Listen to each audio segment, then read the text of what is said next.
Hello, welcome to the Pfeiffer Family Podcast with my wife Kimberly Hi. and me, Niles Pfeiffer. Let's jump right in. Kim, who are you?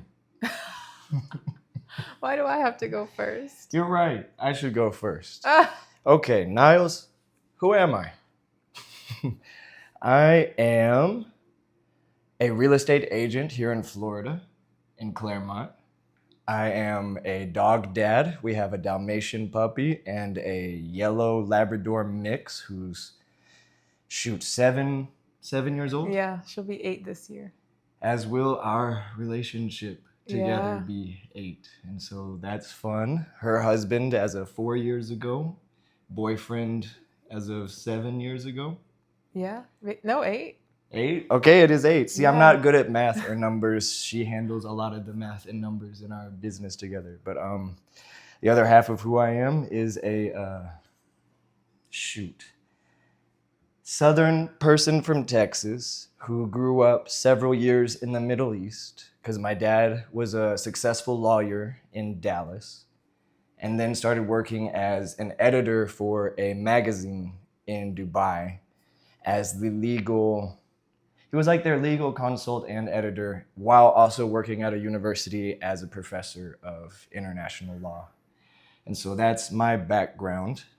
That's who I am. And one more thing about my identity is University of Texas graduate. I'm a big fan of UT sports and the alumni stuff. So any UT fans here in Orlando, we should become friends. Okay, Kim, who are you? Where are you from? Oof. So I am Brazilian. I was born in Lucky Brazil. I have an American father and a Brazilian mother. I moved to the United States when I was around 6 months old. Lived in Port Arthur, Texas until I was around 6. Then my parents were divorced. We moved back to Brazil. Moved to Macaé in Rio de Janeiro. Lived there for 4 years. And then after that, I moved back to the United States. Lived with my grandmother and then aunt and uncle in Nacogdoches, Texas. Made incredible relationships in that small town. Which is where we actually met, actually. Yeah, we'll get there. Okay, sorry, I jumped. Have great friends there till this day. And after that, I moved back to Brazil, did high school, did an offshore technical school, was supposed to work on oil rigs. Then moved back to the United States after that. Yeah.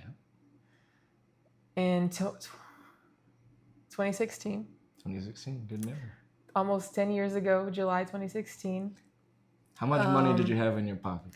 I had $1,000 saved up. I was originally planning to come on vacation and ended up moving here. And so that was July 2016. Moved back to Nacogdoches, Texas, and worked in telemarketing for almost 3 years. Built my way up in sales. Built her way up means became the number 1 performing sales agent, first on the cold call floor and then on the net chat floor. And then when I met her, she was the team leader of the highest performing team on the chat floor. And so, well, thank you. Just to brag for her, since that's what I'm here for. Started selling Wi-Fi to 90-year-old grandmas. So I had to learn the hard way how to sell. That was something I didn't want to do, but that was the only job available in that small town. And I just made the best of it. I just wanted to do the best as I could at it and grow and grow and grow and make my way out of that. 2018, we met. That's right. We met online. Went on our first date, and ever since we haven't let go. Basically, in Portuguese, you'd say I'm your gruji. I met her and then became glued to her, essentially, and was always at her place. I was a coach and a teacher at the high school at the time.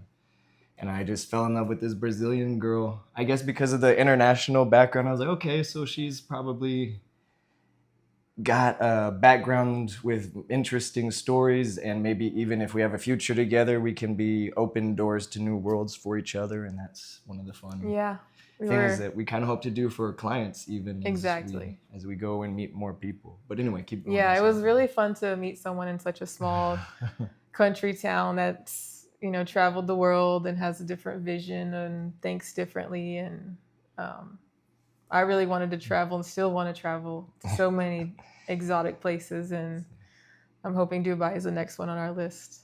That would be fun. And so, but yeah, tell me about, or not me, tell us about you growing up in the Middle East and the countries you've been to and the languages you speak, because that's just so interesting. Well, thank you. We started in Dubai, but we often went for, as a journalist and editor for a magazine, he was also kind of covering the region. And so we had the privilege to be granted access to Iran while it was still closed on some occasions, and as a family see Persia, Persepolis, Shiraz, Esfahan, these places that it's a bit unique to be able to see as an American. We also went, Oman, Yemen, a lot of trips to Istanbul, Cyprus, Greece, Kenya, Singapore, really anywhere. If you drew a big circle around Dubai, where Dubai might be doing business that's interesting in some way, my dad kind of found a way to find those projects and take our family. I think the biggest one is he was sorry, I just bumped the mic, a translator for a earthquake disaster relief response team coordination, and he was the translator for that group. And those were some of our most interesting times as a family. It seems like things always go wrong when the biggest stuff is happening for you professionally. Yeah. Well, I didn't answer your question and I'm rambling. I'm sorry. So for me, I learned Farsi and Arabic and a little bit of these languages everywhere we went at his behest or under his guidance, because he was sort of forward thinking with me and kind of had me go to UT like he went to UT and study Arabic and Farsi like he studied Arabic and Farsi at UT. And he thought I was gonna follow in his footsteps, but I just have had enough of the adventurous international journalist life and want to settle down somewhere in the country where it's quiet and still. Okay, so I married a Brazilian and messed it all up. And now all of our vacations are to Brazil. But hopefully the next one will be Dubai. Yeah, but tell me about, so going between Brazil and America, back and forth, you became fully, sem sotaque, completely without an accent, fluent in Portuguese and English. Yes, I'm very, very lucky. Most people are very shocked. It's hard to meet a Brazilian that is fully fluent in both languages, or American Brazilian, that's fluent in both. But yeah, that's been a blessing so far. It has been. And I'm hoping to be able to serve with our real estate clients and friends and that need help on either side of that bridge to be the brick to cross that bridge with them. I've seen you thrive with really just intuitively sensing the pain points for people who are transitioning or considering doing something international that's kind of risky. You just seem to intuitively and instinctively hone in on what they're gonna be worried about before they're worried about it and kind of anticipate and problem solve in advance. How did you feel like that happened with your first real estate transaction that came when your mother moved here? I feel like it's pretty instinctive at this point after, living like that, growing up my whole life and seeing my mom do that so many times that it became natural to me. And then working in property management, I also got to understand the logistical side of it. Not so much just the emotional side of it, but everything that's needed in a complete move. It's a complete 360 of your entire life. Yeah. So even to the process for school registration, yes. shots, transferring exactly. things between. It's not like just throwing everything in your suitcase, buy a plane ticket, and just show up in another country. You can't do that. Especially, in the United States of America, you need to have all your documentation ready to go. You need to have money because if you're going to rent a place, you're going to need a few deposits. So sometimes they'll ask for 2 to 3 times the rent. You're going to need a few months rent until you find a job that you can cover. You don't know how long that's going to take. You're going to need money to cover, everything for, I would say, at least 3 to 6 months, right? 3 to 6 months, at least. What else? You're going to need to buy furniture, at least a bed, a couch, so there's a lot of things that you have to account for whenever you're thinking about doing an international move.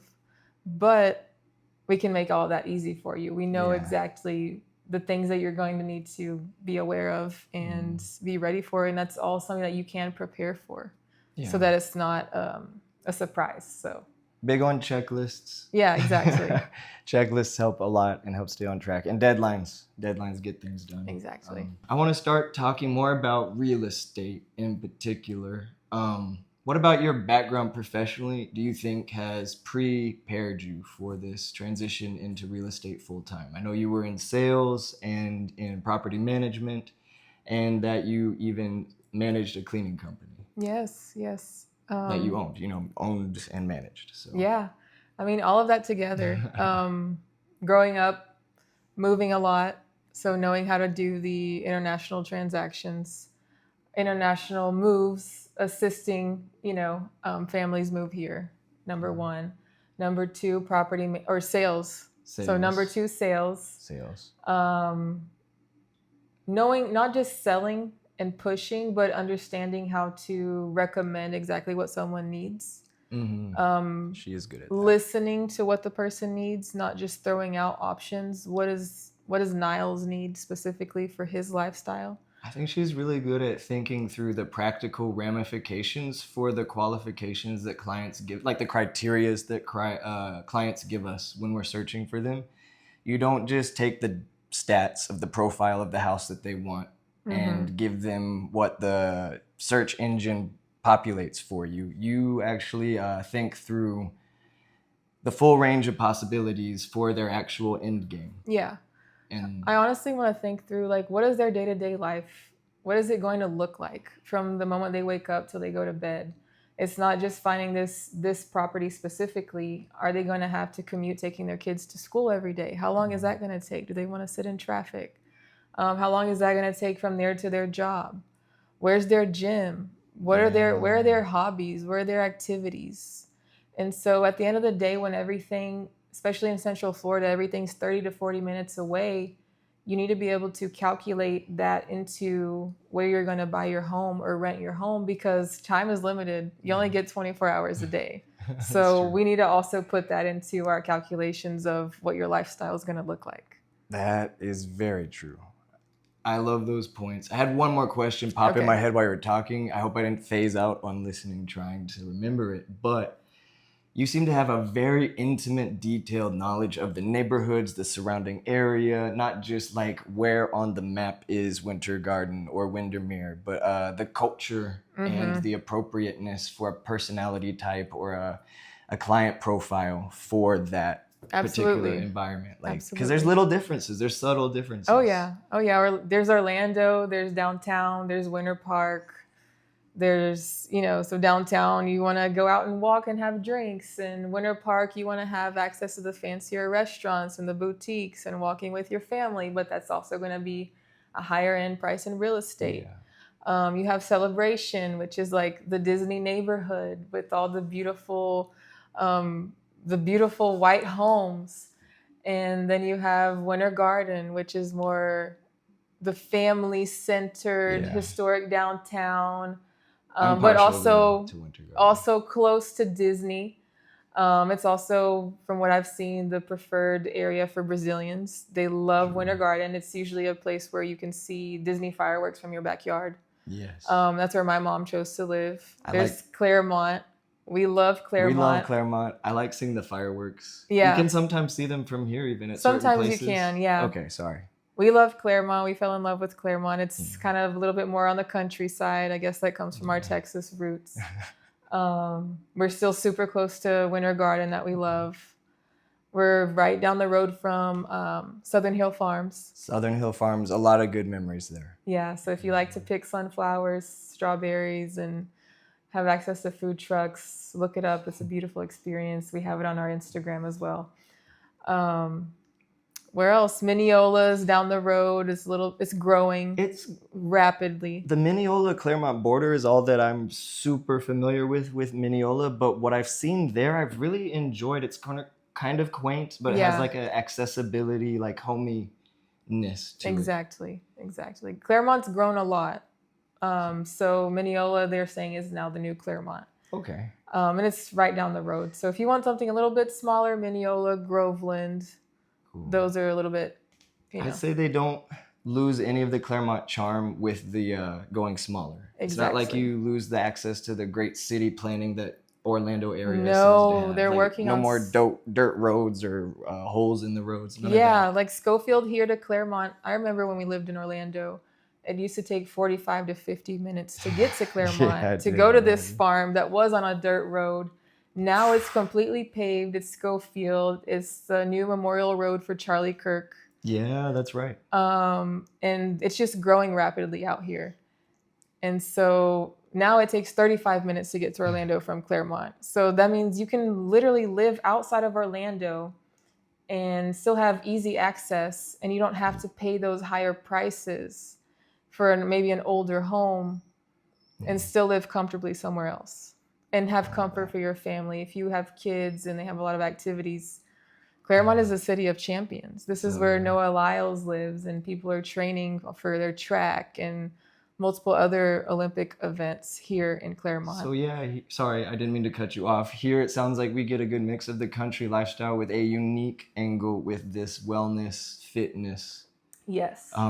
Access to Olympic training facilities, the influence of these figures, and also this Wellness Ridge project and this Olympus project is something we were excited about when we were looking at where do we want to live, where do we want to make our base of operations as we do this, cleaning / property management company together, looking at real estate in the future. And you sort of had the vision this whole time while we were living there in Orlando, not downtown, but International Drive.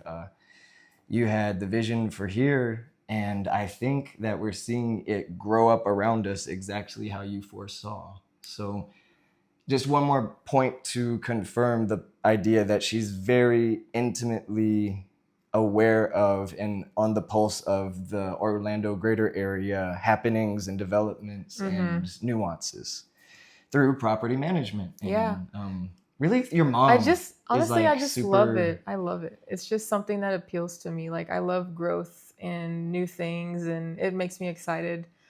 And she also it trained you, y'all know the directions by memory, just in case GPS isn't gonna work. Y'all just got that on lock in the back of your head, and y'all remember phone numbers. Yeah.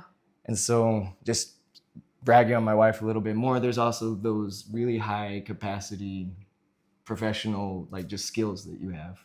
Thank you. Yeah, of course. I'm also really lucky to have photographic memory and to get to be passenger princess, so I get to pay attention everywhere we're going. I'm always looking oh, that's new, that's gonna add value to this area. But yeah, the Olympus project is something I'm super excited about here in Clermont. They'll be having the Tampa Bay Lightning, the hockey team training center.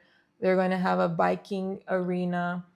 They're going to have multiple stores, a commercial area. We're actually looking at the construction of it out our window over here. Where it's being built right now. The trucks are coming in and out every day. They're actually doing a nice running trail right here next door to us where there'll be a lake. And then we are across from Lake Louisa. Exactly. I was just about to get to Lake Louisa. Cool. That was honestly one of the things that I was mostly excited about when we moved here. We live right off Highway 27 here in Clermont, and having access to Lake Louisa right across the street was such a blessing. You can bike there, you can run there, you can take your dog, you can fish, you can kayak. Even horses, you can take horseback riding ride, lessons. You can do trails. I think it's a sunset charcuterie board at times. Yeah, a lot of photographers come out here to do pictures, family pictures, or pregnancy pictures, whatever it is. And a lot of the professional bikers, or even people that do it recreationally, are out there on their bikes. exploring throughout Lake Speaking Louisa. of bikes, did we already talk? You might have mentioned it in passing, but I remember a day that we spent biking down the Waterfront Park Yes. trail that starts Waterfront Park downtown Clermont, but goes down towards Mineola and connects with many other trails. Yes, it does.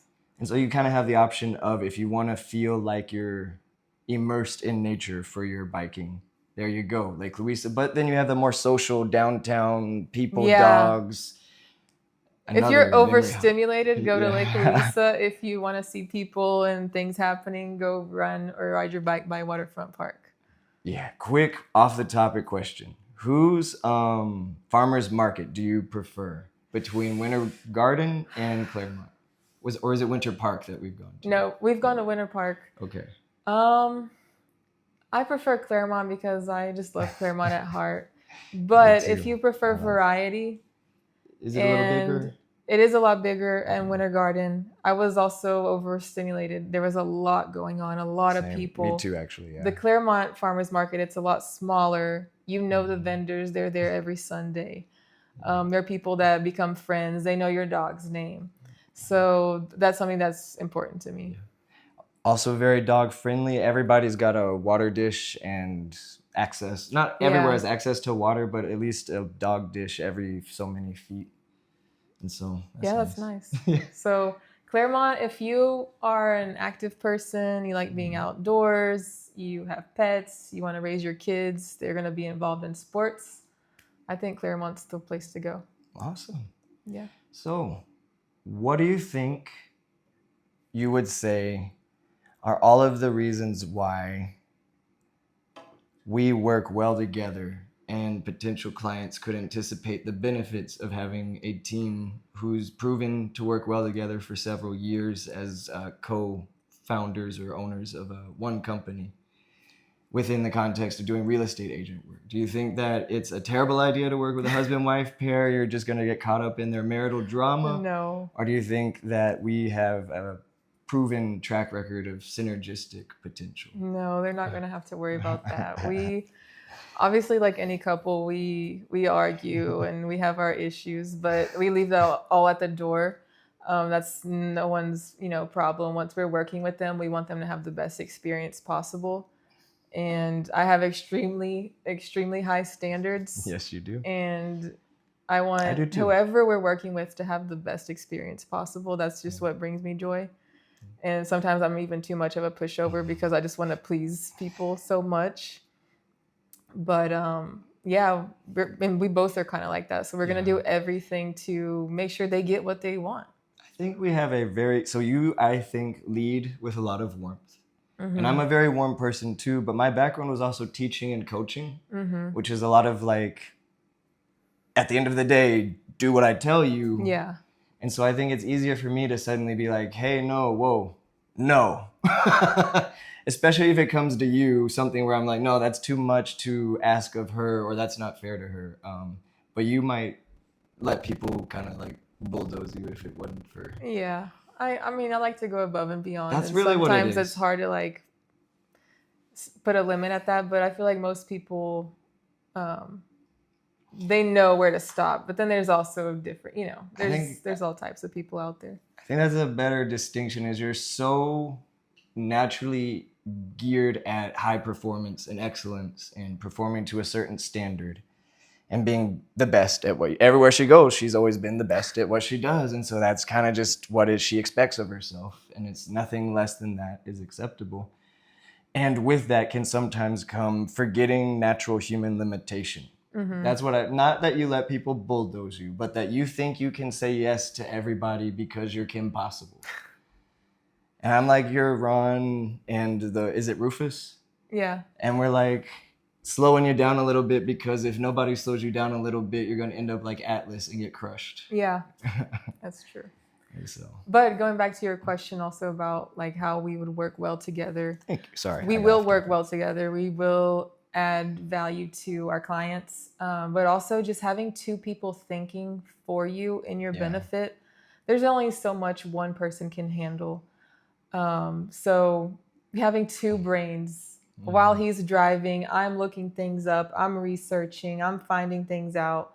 when we're home, he's doing it while maybe I'm cooking dinner. He's getting ahead on something else because at the end of the day, we're all human. So there will be moments where I'm at the gym or we're doing dinner or we're walking our dogs while one person is doing something, the other can be productive. So we can always be making movement upward. Yes. For our clients. I think that in particular, I think you're, obviously we talked about how much you know about the area, property management background, people skills background. I think that I provide a pretty...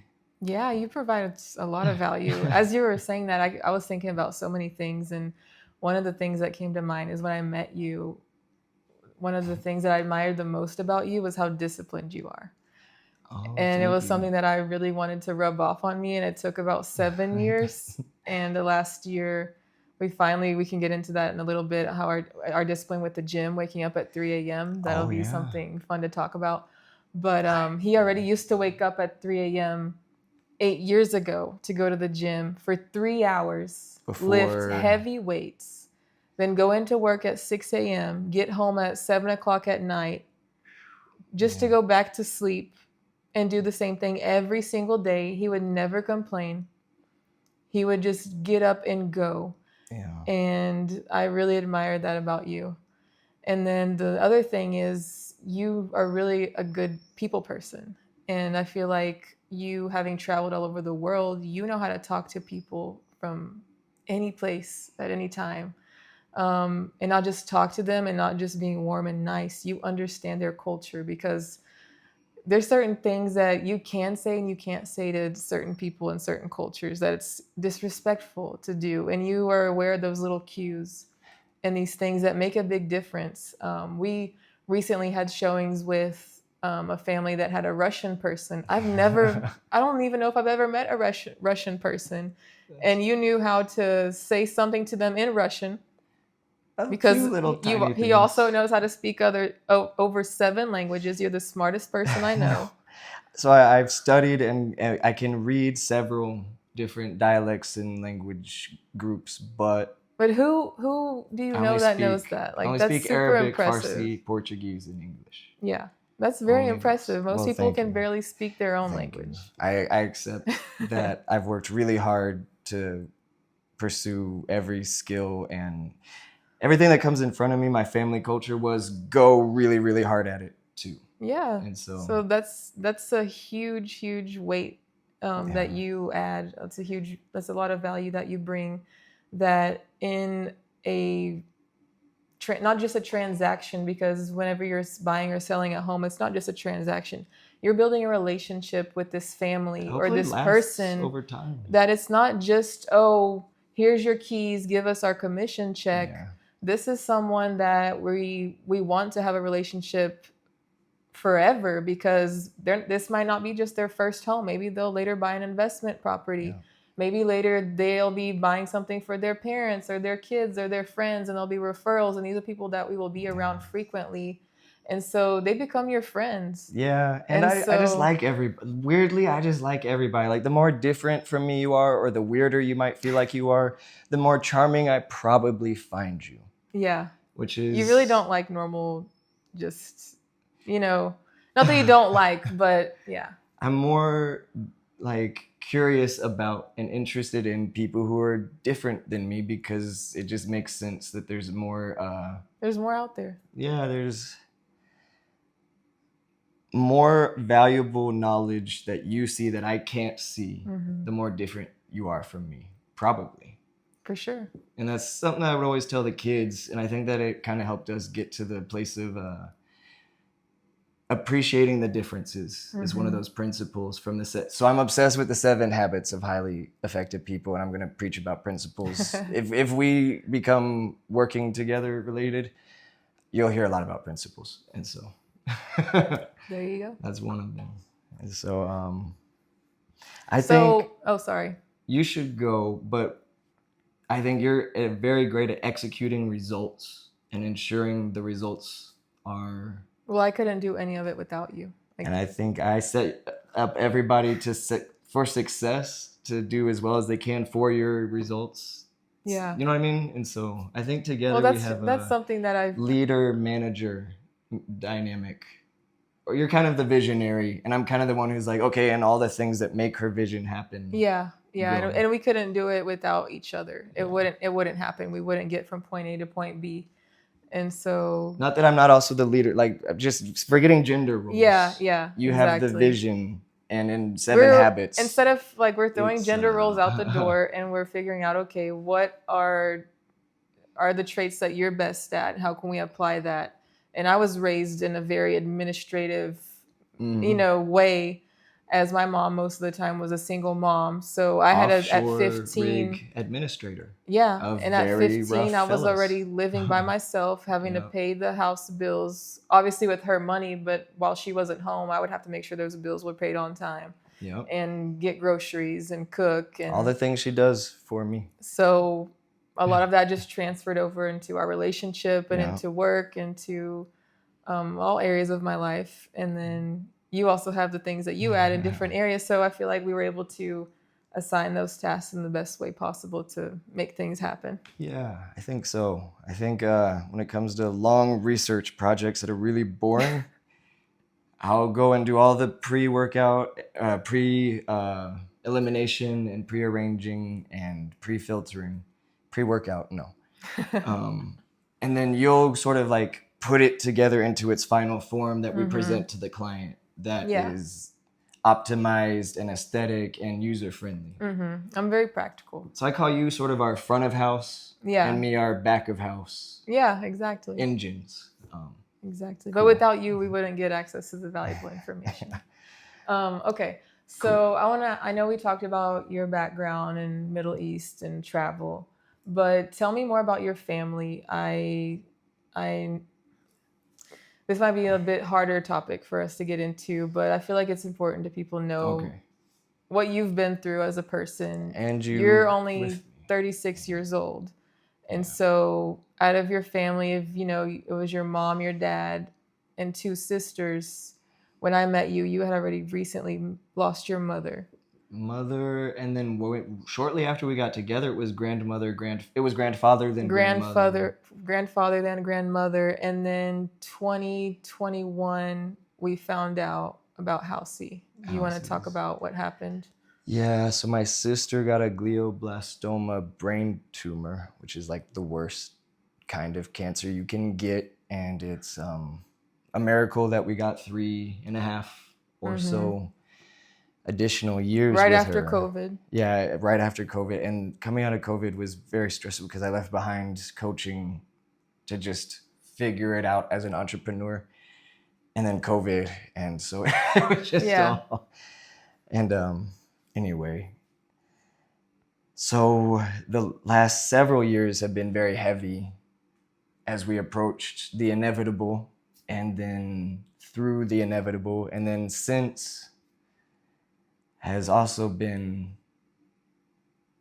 it's almost like emerging out of a deep, dark cave into a cold, weary forest. If we're going to do like a Lord of the Rings journey. Because when we met, you were still recovering from your mom. Yeah. Like that was really hard for you. And then we met in 2018. Your mom passed in 2013. But it was still very raw for you. Well, yeah. So I was actually doing a in-house at a master's program in Beirut, Lebanon, where my basic academic task was ethnographic research of the Syrian refugee. While I was there, my fiance at the time told me she was cheating on me, and I had lost my mother the month prior, but decided I'm still gonna go on this trip. And you were triple majoring at the same time. Yeah, and at UT I triple majored, and then to go into this master's program, I had to do a whole bunch of stuff all at once. Like it was like 30-hour coursework hours and the preliminary master's work for the in-house program I was going to go to in the following spring. And then my mother passed. Then I go anyway. Then the fiance cheats, and then I start drinking a little bit heavily. And then when we meet, you kind of say like, hey, it's fine in coaching culture to drink beer every night, but you had to kind of like, if we were going to marry and work together. And since then, it's been the easiest thing ever to not drink. Yeah. And so I've been thankful for that because it was never.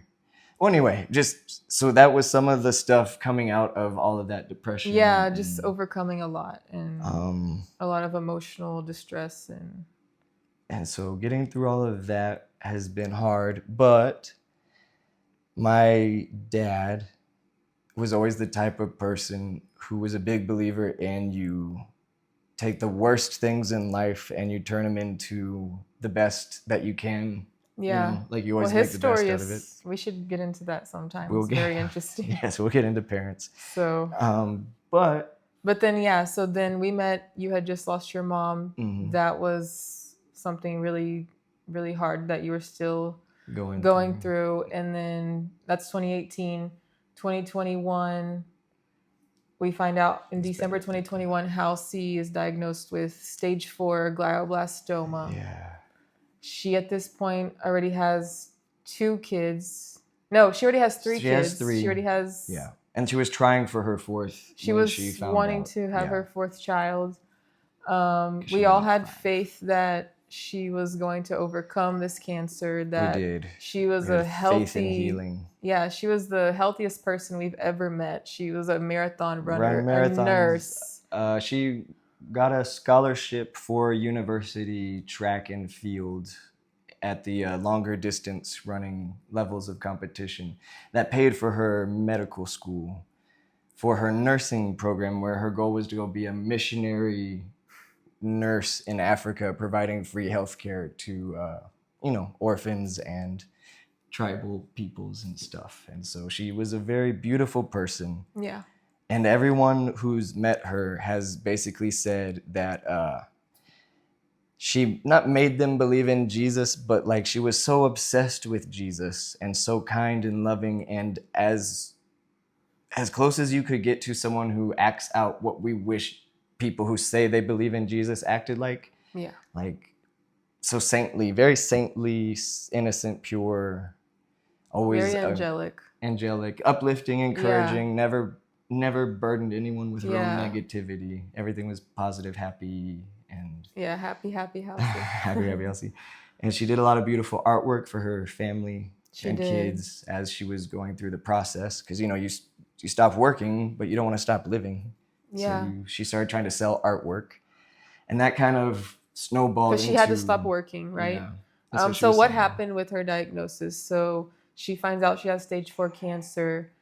I remember her vision started being impacted. She couldn't drive anymore. Yeah. So she couldn't go to work anymore. So she, through all that, never complained. No, never. Decided to start painting because she was very artistic, very creative. She has incredible art out there. And then she had open brain surgery, which is and she so wasn't brave. even scared. I don't know if I could ever do that. If and she she was had scared, to do she it didn't while act she it. was awake. Yeah, she was watching them do it to confirm certain things so that they could test and make sure she didn't lose brain function. And she just faced it apparently as fearlessly as anything you've ever seen a human do. That she just trusted Jesus the whole time. Yeah, and it was transformative for everyone when we all watched.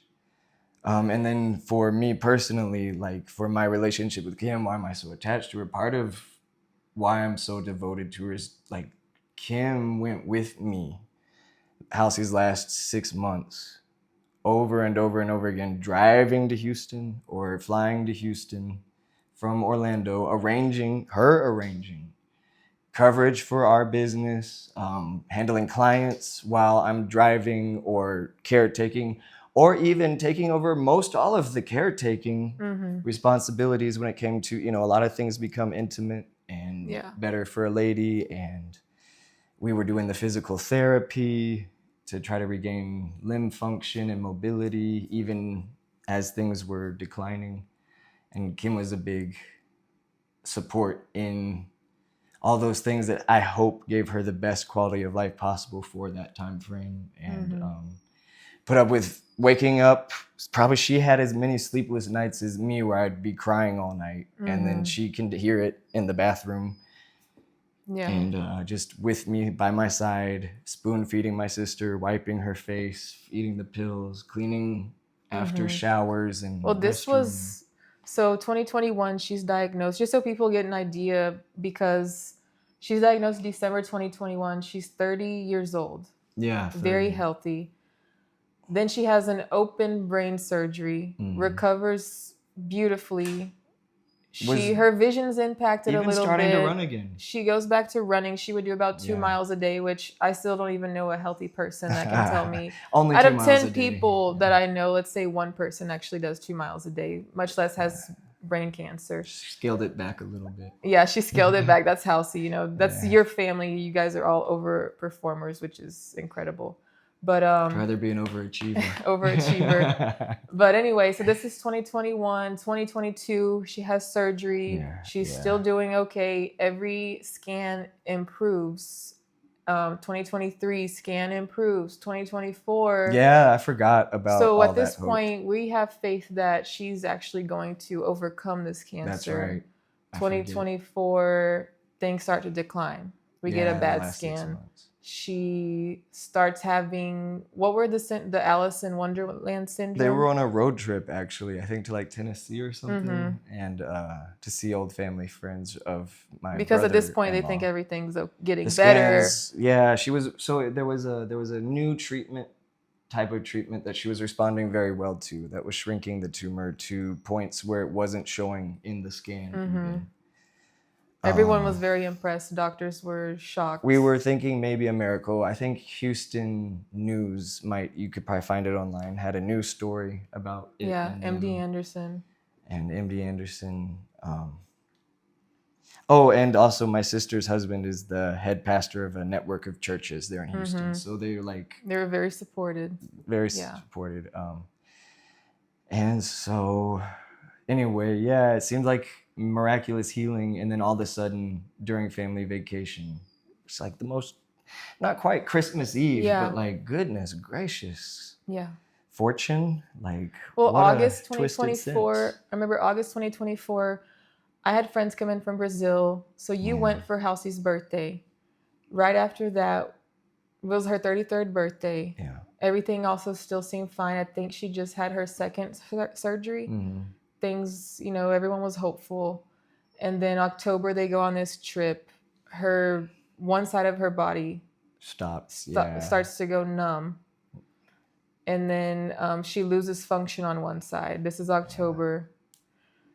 And so when we find this out, we start figuring out, okay, how are we going to be able to go to Texas while we live in Florida and support your sister?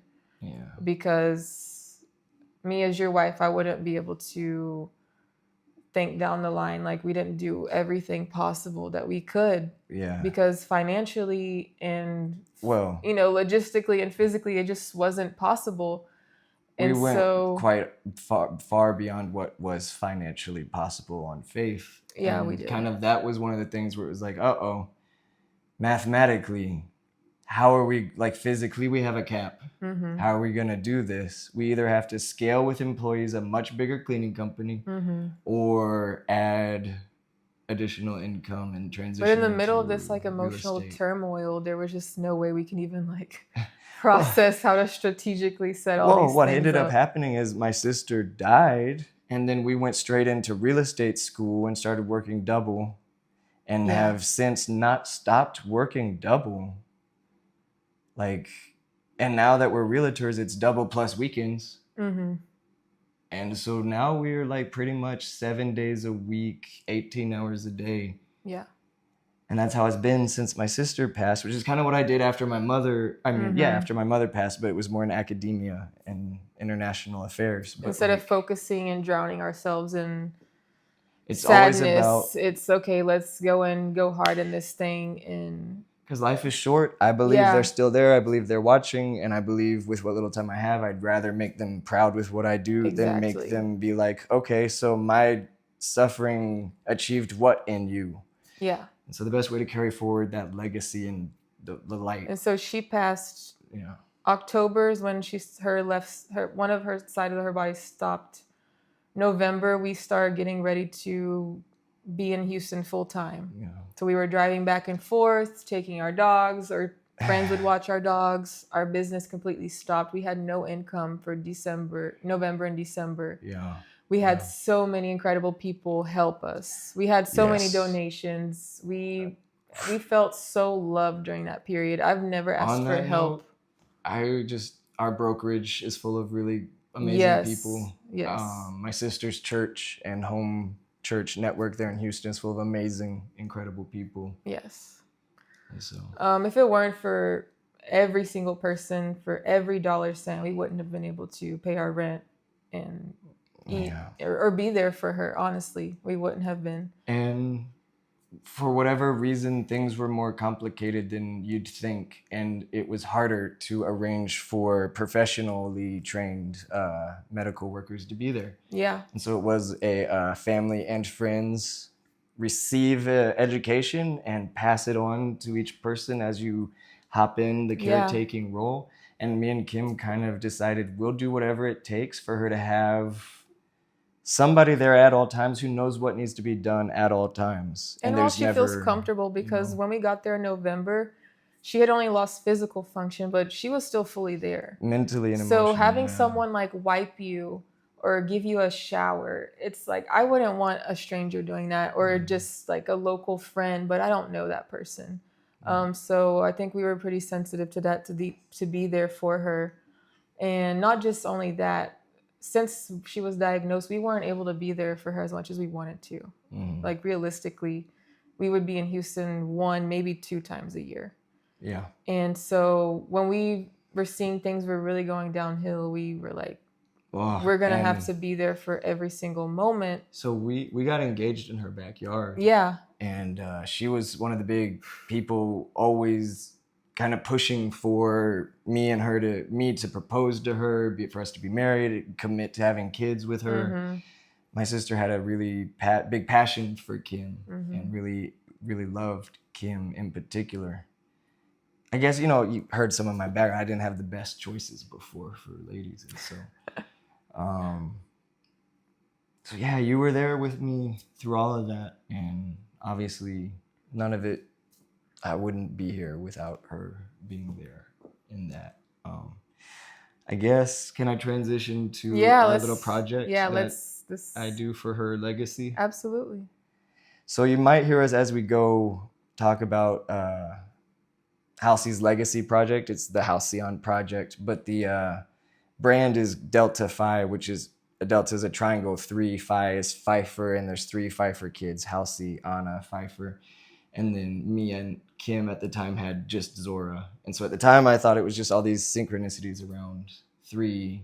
But anyway, the point is we have a little. You buy the shirt that has my sister's art, and the majority portion of the revenue goes towards glioblastoma research and support. And I'm not in a rush. It's not a big deal, but I am committed to it until I die. And so you'll hear about it some. Well, it is a big deal. Yeah. It's just right now, as we're transitioning into real estate, it's hard for us to keep up and give it the time and energy that it deserves, because it's such a precious, it is a precious project. And her art is so beautiful, and we want to get, really the right materials for the shirts and do the right marketing and get the message across clearly, because we're not just selling t-shirts. We're selling Halcy's art, where people can have access to it, and also where most of those profits are going to be donated to glioblastoma research, because there's just still so much that they need to learn, obviously. And we don't want that to. We hope soon there can be a cure, or people can be healed and live longer with their families, because Halcy, she still has 3 little kids, that don't get to be with their mother. And so the hope is to somehow turn the tragedy into a source of blessing for others, because that's what she was all about. That's kind of what my father's philosophy for his family was largely about, was trying to get us to be that type of mindset people. And so that's sort of like, there's the Halcyon project, which is the clothes revenue for charity. And then the Delta Phi piece is more just like a personal brand of the mindset of turning negative things to positive and the principle. So it's, the principles of the 7 habits basically applied into a broader lifestyle system. And so anyway, it's a big deal. Yeah. We'll talk about it. We probably won't even include this in the podcast, but I Yeah, wanted we to. will. Okay. I want to actually get into Delta Phi. So we, like you said, turning the negative into the positive. After everything happened, we were super depressed. We came back home. We were down. It was horrible.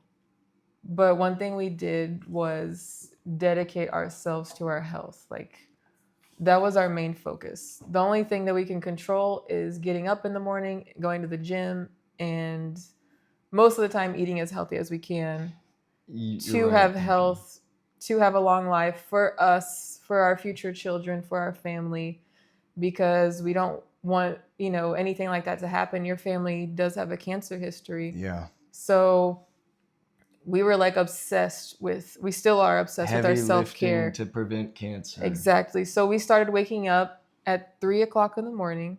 Yes. No excuses. I started listening to David Goggins. Yes, she did. So the alarm would go off. We were up out of the bed. It didn't matter if it was cold. Good thing it doesn't snow in Florida, but if it snowed, we would be up. There was ice on the windshield. Yeah, it has been cold recently. But yeah, we just literally threw all of the excuses out the door. And we made a commitment with ourselves. You want to just give the stats? Like I've probably gained how many pounds in the last year of roughly muscle? Yeah. I would say I went from 160 to 188 is what I weighed this morning, but I've weighed as high as 195. Yeah. And you've gone from what to what? Or you don't have to, maybe a range, like women. Yeah, it's so up to this you. last year I've lost probably about 35 pounds. Yeah. Working hard, like not just girl weights. Men show up and are intimidated by the fact that they can do less than her at the same exercise. Thank you. Today I did my first pull-up. She did a full pull-up. It's been a full year of, And so I'm really proud of us. I've not met a person so far that has done that. Yeah. I've never been I'm impressed by myself because sometimes I feel like I have imposter syndrome. But that is one thing that I'm really proud of us to say that we wake up not every single day, obviously, but we aim for 3 a.m. And out of all of those days that we've been to the gym, there's never anyone there at that time. Yeah, and people start showing up at 5:30, and not even those 5:30 people are there every day. If someone's there at 3, they're on their phone thinking they have a place to hang out without anyone else being there. As soon as we show up, they'll just leave. And then they meander off. Yeah. But I would say, so to try to give some clarity about this Halcyon Project, this Delta Phi thing. Halcyon Project is the idea of selling clothes for charity, and then Delta Phi is this approach to life where you really squeeze the whole lemon. So we devoted ourselves to physical training, but we also devoted ourselves to mental training and education. And so it was a 2-piece thing. Yeah, that's true. So it was how do I convey this transformation that happened for us physically that's also reflected mentally into something material. Right. And so how do I help other people do this?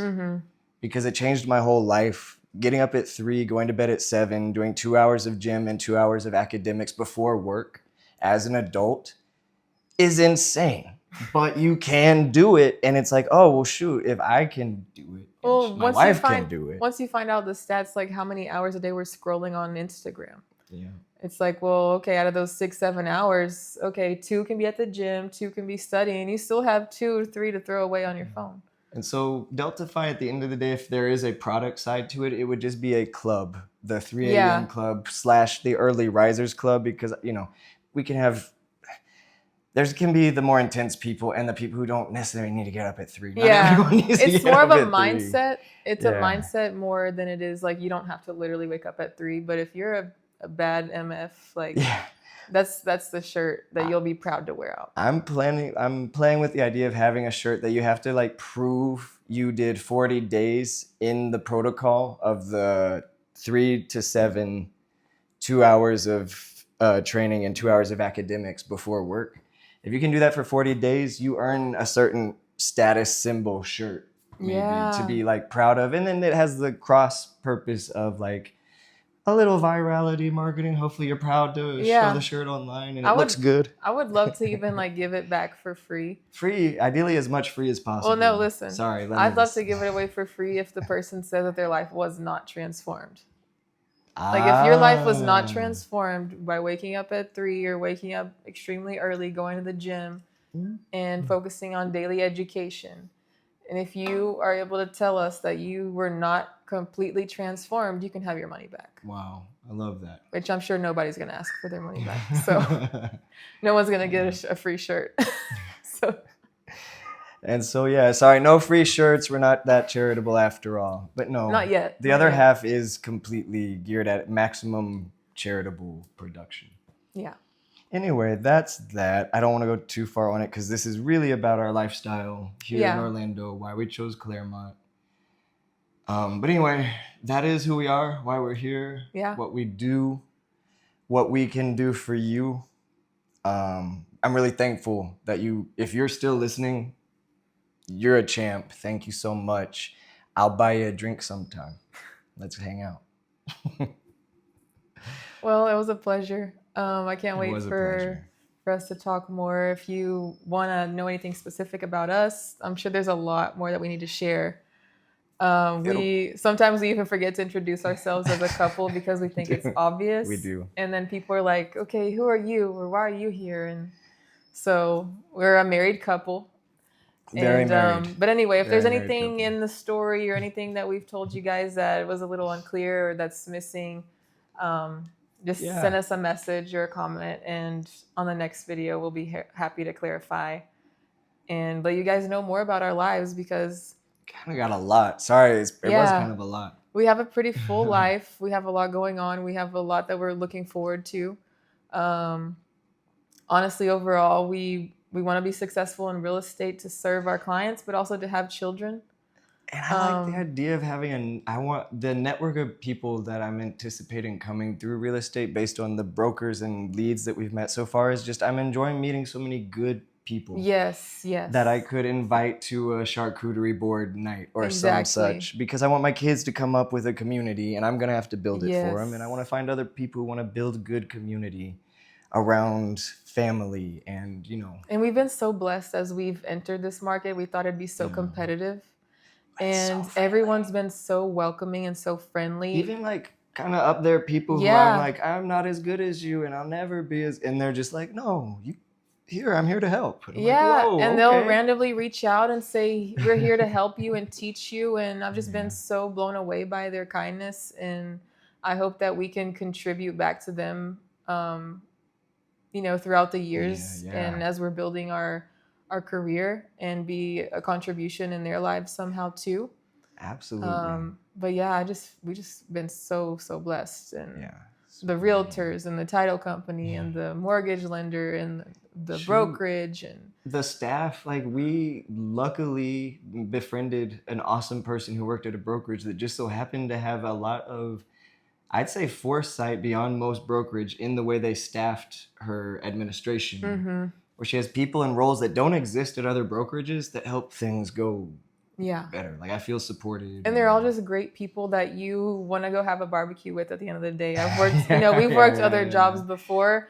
And once, 5 o'clock hits, you want to go home and never see that person again. And these are people that are like, okay, now can we go to happy hour now? And can we just keep talking? And it's been hours and hours of talking and you just can't wait for the next one. If there wasn't something to end each company event we've gone to, like we have puppy dog needs to go out, we would probably keep staying in the parking lot talking to these folks that we're meeting late each time. And that's been fun for me.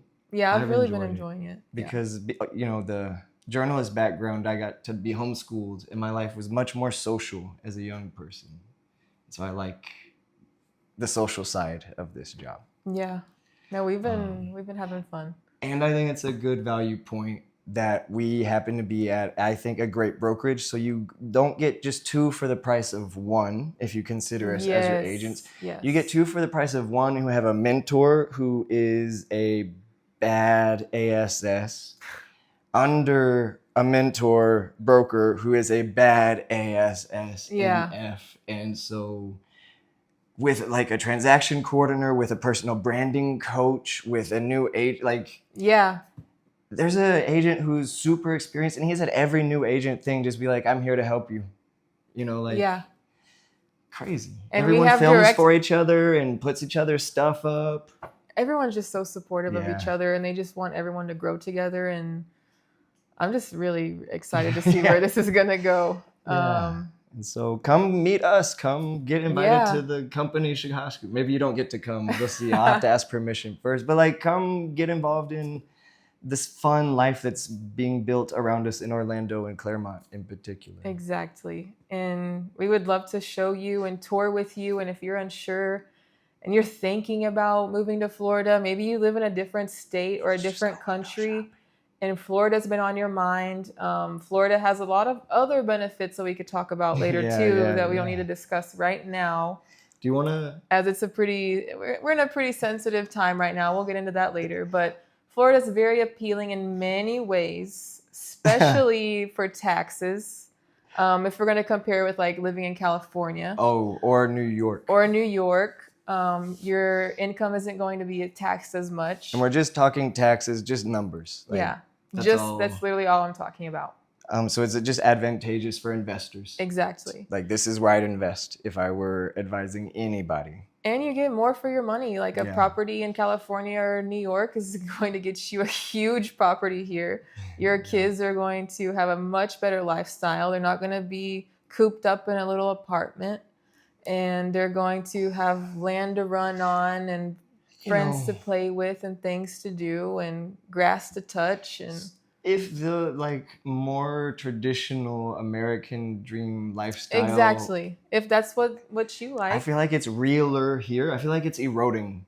Yeah. And then here it's still like you still got it. Exactly. And it could be proximity to Disney helps like things stay wanting to be fresh, but it's like we didn't even talk about Disney. Like most people Disney's move here because of Disney, but that just shows you this Central Florida area is so great for your lifestyle, for your mental health, because we'll get into this another time, but living in Texas, that's where like that's our home. Our heart is there, but like I'm still a Mavericks fan, Cowboys fan. We were so depressed living all here. About Texas, but it was not the right environment for us. Yeah. And since we've moved to Florida, the Sunshine State, we've been a lot happier and taking such good care of ourselves. And we have a tan and our vitamin D levels are good. And I don't know, at the end of the day, your health is really important. And yeah. So health is probably the most important because what good is all the money in the world with your bedridden situation? So, I guess I do want to do a quick preview. Next episode, I believe we're planning on talking about a comparison of the South. Okay, that'll be fun. We've lived in Texas. We've lived in Arizona. We've traveled from those places to all of the places, and we've circled back to Florida. We always end up back here in Orlando. That's so funny. We have to talk about that. So I think we can do some more things about like why Florida in general, why Central Florida, out of Central Florida, why Clermont, and kind of like do a zoom in. Exactly. And give a background of like, why did y'all go to Arizona? What were y'all doing in we're Texas? Not here just because we're here. Or we're not here just because our family lives here. You know, it's like there's a reason, and we chose it. We picked it, and it was very well thought out. And we've been so many places where, okay, that's the place. So in short, it was something like above America's seatbelt, too cold. So south. And then on the south, we like water. Okay. Easy choice. Yeah. Sorry, California. You're pretty cool. L.A. Russell is like my favorite rapper right now. But Florida is where it's at for us. It is. And we'll tell you why out of the South. We'll tell you why in the next episode. It's the spot for us. Exactly. Well, go ahead and subscribe. Yes. Comment, share, like. Let us know questions. what you want to know on the next episode. DM either of us. You know, like if you're a dude, come hit me up. We'll go grab a beer. If you're a chick, I request that you hit up my wife. But that doesn't mean we can't all still go get a beer. But just like, Yeah, hit us up. Let's hang out. exactly. And if you don't want to drink alcohol, we don't Oh have yeah, to I'm drink saying alcohol. beer to be relatable, but I actually don't drink alcohol. Yeah, we really don't even drink that often. He recently won a raffle and got 3 bottles of wine, and we've been Yeah, working that's on fun. those, but we really don't even like to drink No, very often. So it interferes with my recovery, and I'm a little Exactly. bit obsessive about my recovery and my gym routine. But the point is, let's go window shop for lifestyles or residences, homesteads for you. Like if all of this Exactly. appeals to you, if we appeal to you, and you like to window shop for properties or Yeah. places, let's Or just even invest. Maybe roll you it. don't want to live here. Maybe phone conferences investment. are fun. We're right by Yeah. Disney. This is the most visited city in the United States. So It's you my will plan. have bookings. You I- will be booked to the top, I True. promise you. I don't feel any bad about recommending investing in Florida because it's my life plan. It's Exactly. all of my money. That's what I'm saving and putting it aside for. That's what we and plan on doing. That's our ultimate Yeah. goal. I want to retire with multiple investment properties in Florida. Right here. So, anyway, So, anyway. see you guys next time. Thank you so much for watching. Thank you. We had so Sincerely. much fun. It really was fun. I was nervous at the beginning. I'm still like trying to get more comfortable doing this, but I felt like it was fun. Yeah. And hopefully y'all had fun and Yep. it was interesting. And I don't know how to close it out. Okay, So bye guys. See you next time. See you next time.